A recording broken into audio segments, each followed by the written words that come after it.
झकोरा मारे झूलनी साड़ी लहराई हो घुसुरी गवा बरधा सरियई में। लेकिन एक लाइन और बड़ी अच्छी चीज गा के गैलन जब कोनो मंच पे लेडीज कलाकार है। देखा आज हम मटी लेकिन 1 मिनट खातिर अगर आप लोगन की इच्छा हो तो हम बना देते थे चुनरी ओढ़े जान एकदम लेडीज भेल वैसे लाल लाल पहले है दुल्हनिया भी हम लाले लाल पहले। हाँ तो आजकल मर्द और मेहरारू में अंतर पहले के मर्द रहे मोछी ताव दें ज्यादा मर्द ऐसे ही होता है भैया बताए खुद ही हम नहीं कहते 1 मिनट खातिर मान ला जब मंच पे हैदर अली गुरुजी के साथ में कोनो लेडीज के बिरहा होई तो देख लाइन बड़ा लहाई के गाँव है का गाँव है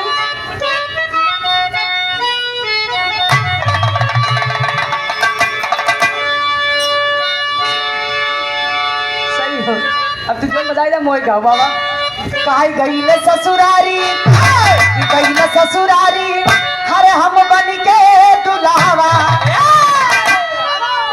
ए हेलो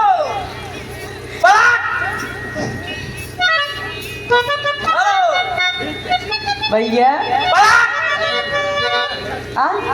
बहुत बहुत धन्यवाद बड़ा जोश में दिखा दिया आजकल लागत वो एनर्जी ड्रिंक मिलत है ठीक ठाक शरीर से। हाँ अभी बतावत रहे ना कि आजकल लड़कियां कमजोर होते हैं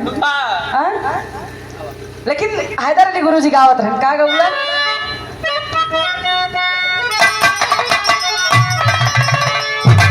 गईले ससुरारी गईले ससुरारी अरे हम बन के दुल्हवा हम एक ठीक कमाल कैदी गईले ससुरारी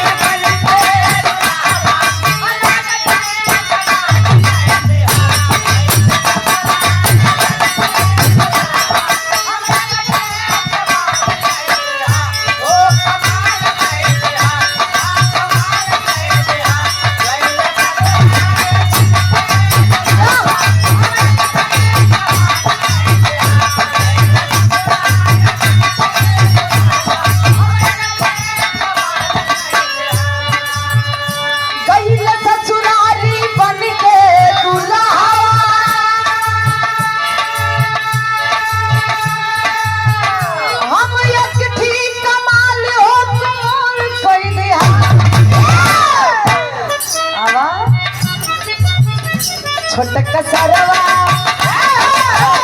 छोटका सरवा बबलावा कर कमल की रुमाल बैठी सरवा बबलावा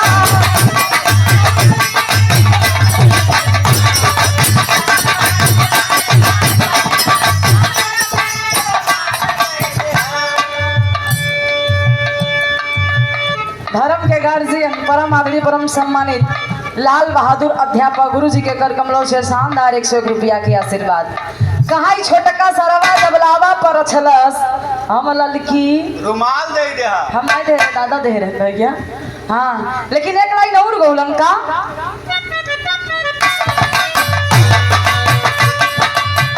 जब हैदर गुरुजी से लाल जी लहरी गुरुजी से भी रहा हुई तब हैदर गुरुजी देख के गाँव लाल जी लहरी के का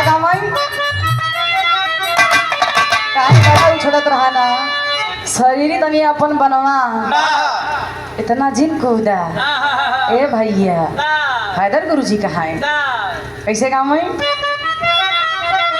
काई पता रखू अरे पता रखू पता रखू पता रखू पता रखू अरे पता रखू अरे पता रखू काहे जदुइया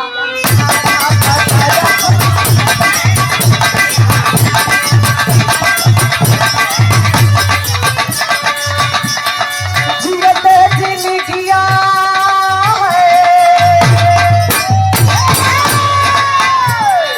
जीते जिंदगिया में हमारे तू आया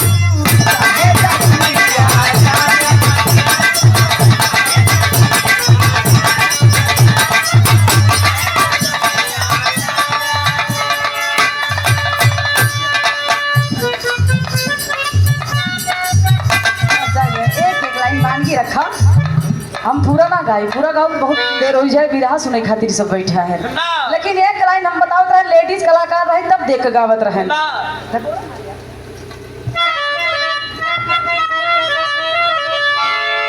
कहाई अरे राम घुमा के गोरी मरल चुनरी ओढ़े रहा तब सेट करते रहा। कहाई अरे राम घुमा के गोरी मरलू हई ना जारी ऐसे घुमा के गोरी मरलू।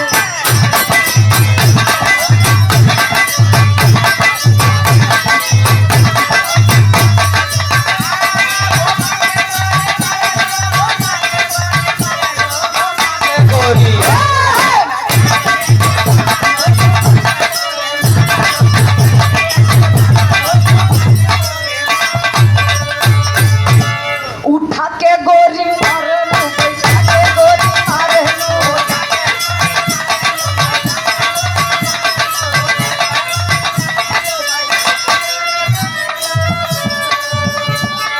मार देलू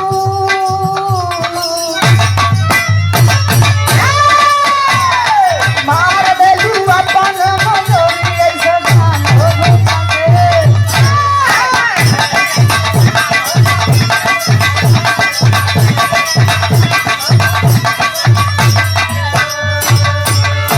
कहाई मार देलू अपने नजरिए से बान हो घुमा के। गोरे मारलो ए भैया एके गौले रलन के हैदर गुरुजी अपने बिरहा में कलाइन गए का गायन। कहाई अरे राम नचतई चली ए भैया नचतई चली कबीर बलकई बेटी नचतई चली।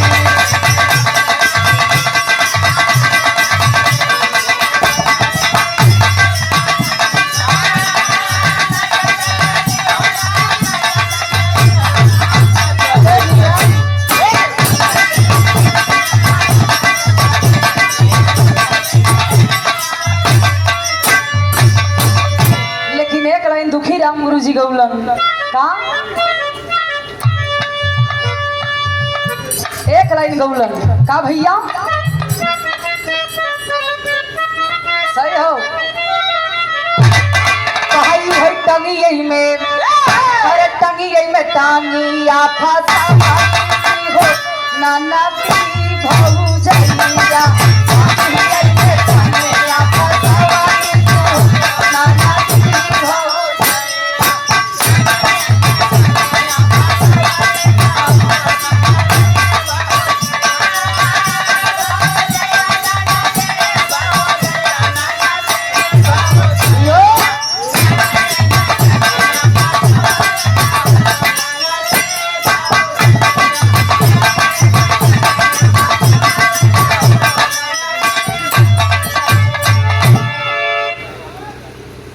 धर्म के गार्जियन संजय यादव गोंदालपुर की धरती से शानदार 101 रुपया के आशीर्वाद बहुत बहुत प्रणाम हो। आशीर्वाद के प्रतीक्षा बा। कहीं टंगिया में टंगिया फसवली हो नदी भौजैया कहीं ऊपर ऐसे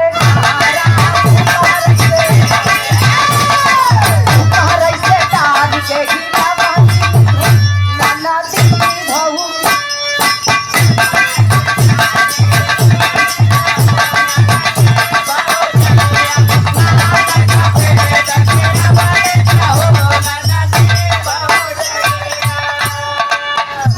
धर्म के गार्जियन बचई सेठ महाराजगंज की ऐतिहासिक धरती से हमारे गार्जियन जी के परम मित्र हुवन शानदार 101 रुपया के आशीर्वाद बहुत बहुत प्रणाम बा। कहाई टंगिया में टंगिया धर्म के गार्जियन श्री पारसनाथ यादव गार्जियन की तरफ से शानदार 101 रुपया के आशीर्वाद बहुत बहुत प्रणाम हो। आशीर्वाद की प्रतीक्षा बा। काई टंगिया में टंगिया फसवली हो न नदी भौजैया ऊपर से डारी के हिलवली हो ननदे भौजैया। और ये देखे सम्मान मिला श्री राम पाल गोंदालपुर की ऐतिहासिक धरती से श्री राम वस्त्रालय महाराजगंज। पैसा ज्यादा लिख दो भाई कम बा आई जाए पूरा। शानदार 501 रुपया के आशीर्वाद भगवान करे आपके दुकानदारी में छाड़ चांद लगई। आज 15 सेट कपड़ा एक दिन भेजा था, बिहान 20 सेट बेचा।